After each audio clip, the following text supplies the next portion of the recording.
New York City mayoral candidate Zohran Mamdani still won't condemn the anti-Semitic slogan, globalize the Intifada. But the DNC chairman doesn't seem to think there's anything wrong with that. There's no candidate in this party that I agree 100% of the time with, to be honest with you. There's things that I don't agree with Mamdani that he said. We are a big tent party. Yes, it leads to dissent and debate, and there's differences of opinions on a whole host of issues. A former New York City councilman and former vice chair of the state Democratic Party, Rory Lancman, joins me now to react. Rory, how do you respond to what you just heard the DNC chair say right there? Well, good morning. You know, unfortunately, there's been an explosion of anti-Semitism in this country since October 7th on college campuses, in K-12 schools, in the workplace, especially here in New York City. And the formula is simple. You demonize the state of Israel, and then you demonize the Jewish people who support Israel, which is most Jewish people. And so a public official like Zohran Mamdani, who the day after the October 7th attacks put out a statement attacking Israel, who refuses to recognize the right of Israel to exist as a Jewish state, who supports the boycott, divestment, sanction movement against Israel, who refuses to condemn a phrase like globalize the Intifada.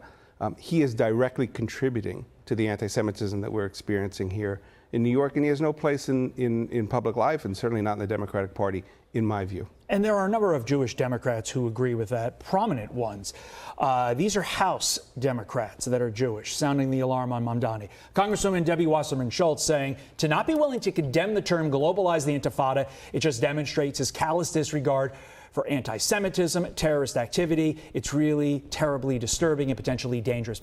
Congressman Josh Gottheimer, across the river there in Jersey, says, as Democrats, there should be no room in our party for anti-Semitism or hate speech. And Congressman Greg Lancman writing, it's a huge problem. It's definitely something that we're worried about. So take that and contrast that with a movement literally called Jews for Zohran. I hate to abuse this phrase. It's often abused, but it is appropriate here. Isn't that like chickens for KFC?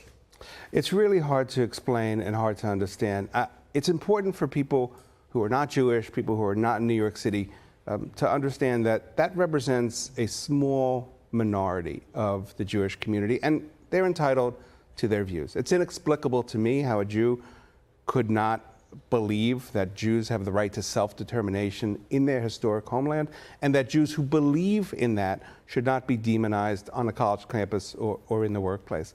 But I think that the majority of Jews expect both parties and all of our public officials, regardless of the party that they're in, to respect the basic human rights and civil rights of Jewish people, and that includes the right to have anti-Semitism taken seriously, to not suffer demonization because of our support for the Jewish state.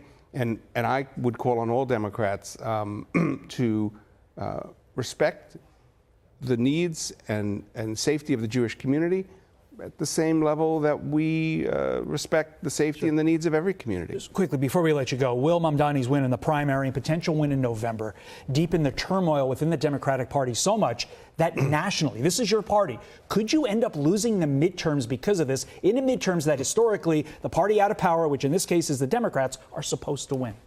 I can assure you of one thing. I represented a district in Queens, which is a little more suburban, and one thing that middle-of-the-road voters are not looking for is more socialism, right, more anti-Semitism coming out of the Democratic Party. It's going to be fascinating to watch. Rory Lancman, thanks for being here, being a voice on this, even though it's tough in your party right now to be a voice, but you're here for your people, and I think that's what's most important because it's a human rights issue. Thanks Rory, for having me. Thank you.